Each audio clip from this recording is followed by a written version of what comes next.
Dear student, मैं आज आप लोगों को हिंदी साहित्य में पाठ एक पुनः नया निर्माण करो इस कविता को मैं व्याख्या करूंगी। आप लोग इसे समझिएगा। ये जो कविता है वह द्वारिका प्रसाद माहेश्वरी जी द्वारा रचित है। इस कविता में कवि नवयुवकों का आह्वान करते हुए नव निर्माण करने के लिए प्रेरित कर रहे हैं। देखिए, उठो धरा के अमर सपूतों, पुनः नया निर्माण करो, जन जन के जीवन में फिर से नई स्फूर्ति नव प्राण भरो। नया प्रातः है, नई बात है, नई किरण है, ज्योति नई, नई उमंगे, नई तरंगे, नई आस है, सांस नई। युग युग के मुरझे सुमनों में नई नई मुस्कान भरो।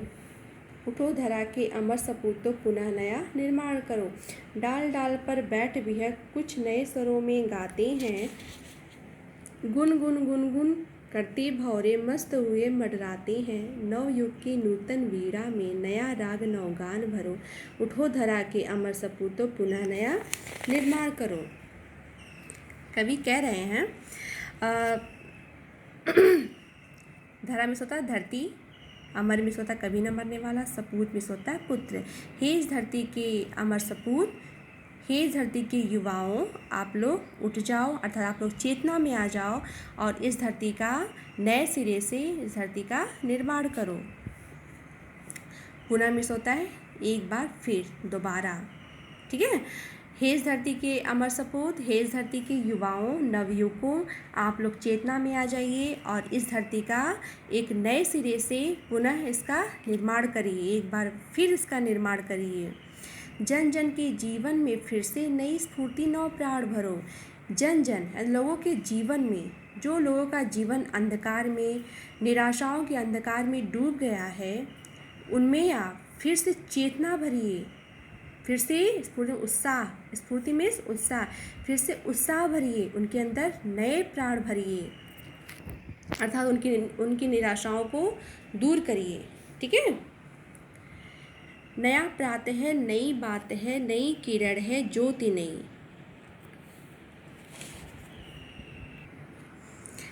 कवि कह रहे हैं कि चारों ओर सब कुछ नया ही नया है, ठीक है। सब कुछ नया ही नया है। नया प्रातः है, जो सुबह है वो भी नई है और नई सुबह के साथ बात भी नई है, ठीक है। जो विषय है वो भी नया है। नया सवेरा है और साथ ही साथ विषय भी नया है और साथ ही सूर्य का तेज भी नया है, ठीक है। नई किरण, अर्थात किरण में क्या होता है? प्रकाश, रोशनी, ठीक है।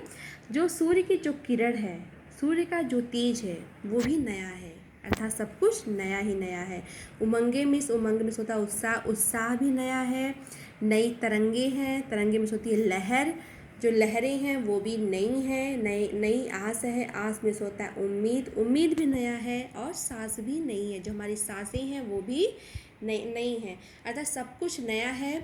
इसलिए हे इस धरती के अमर सपूत, हे इस धरती के नवयुवकों, तुम लोग फिर से चेतना में आ जाओ और इस धरती का दोबारा एक नए सिरे से इस धरती का निर्माण करो, अर्थात इस धरती को तुम चारों ओर नया ही नया होने के कारण इस धरती को भी तुम नया बना दो, ठीक है। युग युग के मुरझे सुमनों में नई नई मुस्कान भरो। जो युगों युगों से जो मुरझाए हुए सुमन है, सुमन होता पुष्प, जो युगों युगों से मुरझाए हुए सुमन हैं अर्थात पुष्प हैं, उनमें भी तुम नया मुस्कान भर दो। इस पंक्ति के माध्यम से कवि यह कहना चाह रहे हैं कि जब यह दिन नया है, नए दिन के साथ कई सारी चुनौतियां भी होती हैं, ठीक है। लोग निराशाओं के अंधकार में डूबे हुए हैं, तो लोगों की निराशाओं को दूर करके उनके चेहरे पे मुस्कान भर दो। जो युगों युगों से जो लोग निराशाओं के अंधकार में डूबे हुए हैं, उन लोगों के और मुरझाए हुए जो उनके चेहरे हैं, उनमें तुम खुशी की, उत्साह की मुस्कान भर दो। हे इस धरती के अमर सपूत, तुम उन सभी के चेहरे पर प्रसन्नता की मुस्कान भर दो, जिसके कारण इन चारों ओर, इस पृथ्वी के चारों ओर खुशियों की हरियाली फैली हुई हो, अर्थात फैल जाए डाल डाल पर बैठ भी है, कुछ नए स्वरों में गाते हैं। और ये जो डाल में होता है शाखाएँ, डाल में शाखाएँ, पेड़ों की शाखाएँ। जो पेड़ों की शाखाओं पर जो ये बैठे हुए बिहेव में होता है पक्षी, जो बैठे हुए पक्षी हैं वो भी नए स्वरों में गा रहे हैं, वो भी एक नए स्वरों में, नए उत्साह के साथ, नए लय में गा रहे हैं। गुन गुन करते भौरे मस्त हुए मंडराते हैं। और ये जो भौरे हैं वो भी गुनगुनाते हैं, प्रसन्नता के कारण, खुशियों के कारण गुनगुना रहे हैं। और चारों ओर मस्ती में, खुशी की मस्ती में चारों ओर मंडरा रहे हैं। नवयुग की नूतन वीणा में नया राग नव गान भरो। और ये जो नवयुग की जो नूतन मीन्स होता है नया, नव मीन्स नया, नया युग, नए युग की नूतन यानी नए वीणा में तुम नए राग भर दो, नया गान भर दो, अर्थात जो संगीत है वो भी नया भर दो।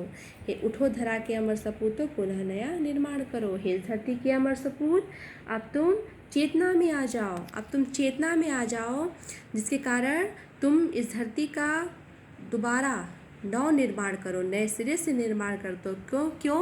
क्योंकि चारों ओर नया ही नया है, ठीक है, चारों ओर नया ही नया है, इसलिए तुम अब चेतना में आ जाओ और इस धरती को फिर से हरा भरा खुशियों से भर दो।